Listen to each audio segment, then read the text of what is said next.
Hey guys, it's Miss Lewis. I am doing the read alouds for chapter 7 and 8 of One Crazy Summer. Let's get started.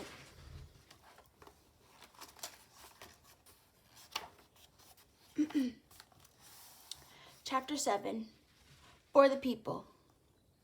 We were trained spies back in Brooklyn, scrunched together, pressing our ears to the door, wall, or air. We used hand signals and mouthed words instead of whispered. If necessary, I could shush my sisters with a glare to bottle up their loose giggling. You can't giggle and be a spy. It was by pressing our ears to the air that we heard Pa say, "No, Ma, they need to know her, and she needs to know them. They're flying to Oakland. That's final." It had been all we could do not to let on when Pa sat us down the next morning. The knock on the door, Cecile ordering us to hide in our room, and her clearing away all evidence of us were not actions of a mother. These were actions of a secret agent, or a fugitive from justice. Someone who doesn't open her door wide and welcoming like Big Ma does when the doorbell rings. Hers were the action of someone who wears hats, scarves, and shades to keep from being recognized. Kind of like the guy in the phone booth. Someone obviously hiding out. Once again, we fell into our spying positions, angling ourselves at the cracked door to see, while pressing our ears against the air. From there, we could see pieces of 3 figures who entered Cecile's house. All wore dark colors. One had on a black jacket and a black beret. The other 2, black t-shirts and black berets over afros. We studied our heavy, excited breathing to hear what we could. It wasn't long after greeting one another that their talking turned to arguing. It was their voices, all 3 of them against hers. It sounded like, "Seize the time. For the people. The time is now." Versus her, "Me, my, no, no." Then each one of them firing off, "The people, the people, the people." Against her, "My art, my work, my time, my materials, my printing press. Me, my, no, no." I was sure they were Black Panthers. They were on the news a lot lately. The Panthers on TV said they were in communities to protect poor Black people from the powerful, to provide things like food, clothing, and medical help, and to fight racism. Even so, most people were afraid of Black Panthers because they carried rifles and shouted "Black Power." From what I could see, these 3 didn't have rifles, and Cecile didn't seem afraid. Just annoyed because they wanted her things, but she didn't want to give them. Big Ma said God could not have made a being more selfish than Cecile. At least she was like that with everyone, and not just us. Cecile said, "Paper isn't free. Ink isn't free. My printing press isn't free. I'm not free." One of them answered, "None of us is free, Sister Anzilla. Elbert Cleaver isn't free. Huey Newton isn't free. H. Wright Brown isn't free. Muhammad Ali isn't free." I knew he meant her, Cecile, when he said Anzilla. I didn't know some of those other names, only Huey Newton, the Black Panther leader, and Muhammad Ali, who used to be Cassius Clay. I guess the others were Black Panthers, or Black people who were in prison. I knew Ali had refused to go to Vietnam and fight like Uncle Darnell was doing. I still didn't get what any of that had to do with Cecile. Another one said, "That's why everyone must contribute to the cause." The third voice added, "Like Huey said, we should all carry the weight, and those who have extreme abilities will have to carry extremely heavy loads." There were words thrown back and forth, long, unfamiliar words ending in shun, ism, and actic, with more talk about the people thrown in for good measure, like Big Ma throwing a pinch of salt into the cake batter. They weren't just talking. The 3 Black Panthers were rapping, laying it down, telling it like it is, like talking was their weapon. Their words versus her words. Her words, falling, rising. Hers falling, theirs rising, When her voice fell as low as she would allow it, she stamped her foot and said, all right, but you gotta take my kids." And shortly after, they were gone. We retreated from the door and jumped on the top daybed. This was the next part after the spy missions, pulling together what we'd learned. Vanetta asked, "Is she giving us away?" Then Fern, "To those people?" I shook my head no. She couldn't explain that to Papa. Or to Big Ma, Fern said. "Then who were those people?" Vanetta asked, "in the black clothes, telling her to carry the weight?" Talking, on and on and on, Fern said. "They're Black Panthers. They're probably who she's running from." Vanetta asked, "Who are the Black Panthers?" "You know, like Frida's big brother." I made the black power sign with my fist. Only Big Ma and I watch the news. Big Ma enjoys hearing about all the trouble going on in the world. It isn't that she actually likes it. She just needs to hear about everything and talk about it. Since Pa works all day and is tired at night, Big Ma gives me her opinions while I wash the dishes. You name it. President LBJ, Ho Chi Minh in North Vietnam, Martin Luther King's funeral, Bobby Kennedy's funeral, the race riots, the sit-ins, Elizabeth Taylor's next husband, the Black Panthers. Each holds Big Ma's interest. I remember talking about a lot of those people when we traveled back to the 1960s. It has something to do with Cecile's paper, I said. And her ink, Vanetta said. And the people, Fern said. We couldn't imagine what tied all three things together. Then Vanetta suggested, maybe they want her to write a poem. About the people, Fern said. Using her special inks and papers, Vanetta said. Pa had told us Cecile wrote poems, but I'd already known that. Flashes of Cecile, chanting words, tapping a rhythm with her pencil, then writing. And Uncle Darnell had said I was always there, quiet, in the kitchen while she chanted, tapped, and wrote. I'd get those flashing pictures, but in pieces. Vanetta asked, "Can they make you write poems?" Then Vanetta fixed her voice deep like a man's. "You better write a poem about the people, or else." Fern and I laughed at her. She loved entertaining us. "They don't send the Black Panthers to your house to make you write a poem," I said. Vanetta's eyes lit up fox bright. She had an idea. "Cecile prints up her own money. How else do you think she got this house? Cecile is printing her own money in the kitchen. That's why we can't go in there, and that's why she didn't cook fried chicken. Or Nana pudding." I shook my head. With all the money she'd have to print up to buy this house, the FBI would have tracked her down and thrown her in the pokey. The pokey! That made Fern laugh. And then Vanetta and Fern started dancing and singing. You do the hokey pokey and you turn yourself around.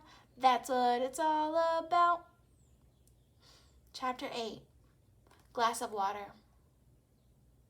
If we were at home with Pa and Big Ma, we would have been bathed and in bed an hour and 5 minutes ago.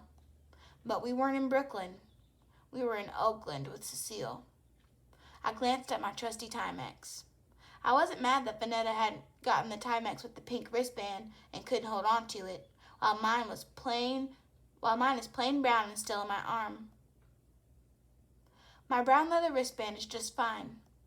It's the clock part that matters anyway. I can count on it to keep things running on schedule. Its waterproof face told me that what I needed to know at 9:35 in the evening, that it took 3 minutes for warm water and a handful of Tide soap powder to make the right amount of suds. 15 minutes was enough time for the day's dirt to fall down to the bottom of the tub, while Vanetta and Fern styled bubble beehive hairdos on their heads and beards on each other. But give them 1 minute longer and I'd end up pulling Fern off of Vanetta and mopping up sops of water splashed onto the bathroom tiles. After I got my sisters in, out, dried, and lotioned, I took my bath, setting my watch on the porcelain edge to keep an eye on my own 12 minutes in the tub. Wow. Delphine had to give Vanetta and Fern both a bath. It seems like maybe she's the mother. The watch part might have been waterproof, but the plain brown leather band didn't care for soap and hot water. Bath water made the leather hard and clammy against my skin. I always took it off. Only when I sat in the tub did I wish my Timex wasn't so reliable or the ticking so steady. Oh, how I wish the minute hand would slow down and give me time for a nice, long soak. Wish all I wanted. I couldn't leave Vanetta and Fern alone to sort out who'd sleep at what end of the daybed. 3 extra minutes in the tub and I'd be sorry. I stuck to the schedule. We were in our summer nighties. Vanetta and Fern lay side by side, their elbows propped up on the higher bed, while I sat on the lower bed. Fern's eyelids grew droopy. Still, she yawned and demanded story time. I opened Peter Pan, one of the books I'd checked out for a 2-week loan before we left Brooklyn. I had it all worked out and counted the pages I'd read each night, dividing that by 28 days. I had $2.80 in my drawer at home to pay for the late fees for the remaining 2 weeks when we returned to Brooklyn. This Peter Pan was better than the Peter Pan coloring books at home. It was a real book, thick with more than 100 pages of adventure. Vanetta and Fern were soon under the spell of Peter and Wendy flying like fairies. Both Vanetta and Fern gave out 3 pages sooner than I had planned. I put my bookmark, a coaster from the airplane, in the right spot and pulled the blanket over my sisters.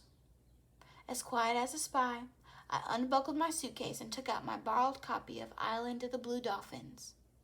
I turned off the goosenecked floor lamp and sat in the hallway, where light beamed from the living room. Cecile was in her kitchen, doing whatever she did in there. I fell asleep with my book in my lap. What woke me was a thump. Through clouded, sleepy eyes, I made out the back of Fern's ruffled nightie. Her little heels were headed to Cecile's kitchen. I shook myself awake and jumped to my feet. As sure as I knew Cecile was crazy and unmotherly, I knew I must stop Fern. It was too late. I wasn't fast enough to catch hold of Fern's nightie. Cecile was right there, guarding whatever she was hiding in her kitchen. Sleepy and sweet-voiced, Fern asked, "Can I have a glass of water?" Papa could never bring himself to say no to Fern. He left that to Big Ma, Vanetta, and me. But Cecile said, "Drank the water in the bathroom." "It's nasty," Fern said. "Then you ain't thirsty, little girl." "I'm not little girl. I'm Fern." She didn't mean. My mouth sped to Fern's rescue, but Cecile's raised hand stopped me. I got the message, and she lowered her stop sign. "Let's get one thing straight, little girl. No one's going in my kitchen." It's hard to believe that the last time they'd seen each other, Fern had been a loaf of bread in Cecile's arms. That was how Uncle Darnell told it to me. Some pieces of it I even remember. How Cecile had nursed Fern, burped her, and placed her in her crib before leaving us. It's funny that Cecile had at least thought to give Fern a last drink, but all the same left Fern wanting her milk. Now they stood across from each other, Cecile towering over Fern with her arms crossed, and Fern looking up at Cecile. Fern balled both fists, banging them against her sides like she usually did before she jumped on Vanetta. I took one of Fern's fists in my hand and eased it flat. Then I put on my talking to white folks voice and said, "Can you get her a glass of cold water?" I'm used to doing what's hard, like 3 days worth of homework in one night to catch up for being out of school sick, like 46 push-ups in 60 seconds to win a bet with a boy, like standing mean-mouthed over Vanetta and Fern until they swallow a tablespoon each of hard pine cough syrup. But saying please without actually saying it to someone you don't want to say please to you don't want to say please to in the first place tops the list of hard. When Cecile raised her hand, I pushed Fern back, not knowing if she raised her hand only to point down at Fern. I didn't know Cecile yet. I didn't know how mean or crazy she was. She said, "Stay out there," Then she backed into the kitchen, muttering, "Didn't ask no one to send you here, no way." When the door had swung, I heard a rustle between the flash of opening and closing, like fall leaves rustling. I looked up in time to see white wings hanging from above in the quick flash of the open door. To the normal kids in my classroom, that would have looked crazy. White wings hanging in the kitchen? But I remember strange things that got me laughed at in school. Things about Cecile. I'd been dumb enough to volunteer facts about my mother for show and tell. "My mother writes on cereal boxes and on the wall," I'd said proudly in the 2nd grade. And this, the white wings hanging in her house, wasn't strange at all. It was halfway what I'd expected. I would hate to think she had left us to lead a normal, cookie baking, pork chop frying life. The sink ran full force. I heard opening and slamming, metal banging against the countertop maybe, cracking and shaking, the rock crackling of ice in a metal tray. More opening and slamming again. Fern clung to my side, then inched behind me. Cecile came out holding the extra paper cup from Mean Lady Ming's. Seeing Fern hiding behind me, she said, "It's too late for all of that. Here, take it." Fern stayed put, so I went to take the cup. Cecile pulled back, spilling a few drops at her feet. "Little girl, you better take this if you want it." Fern's fist balled from behind her nightie, and again I reached out, but Cecile glared, like, "Girl, I will knock you down." Fern stepped from behind me and took the cup from Cecile's hand. "I'm not little girl. I'm Fern." "Well, you better drink this cup of ice water, little girl. Every last drop." Fern drank it all down without stopping, probably to prove she could. Probably to not stand near Cecile any longer than she had to. Then she handed me the cup with ice, and I returned it to Cecile. As many times as Big Ma said it, I never fully believed it, that no one, not even Cecile, needed to have their way so badly or was so selfish. That she could leave Pa, Vanetta, Fern, and me over something as small and silly as a name. That Cecile left because Pa wouldn't let her pick out Fern's name. But I saw and heard it with my own ears and eyes. She refused to call Fern by her name, and that made Big Ma right about Cecile. Whew. We are ending on page 55. Go ahead and answer today's questions on your Padlet. See you later.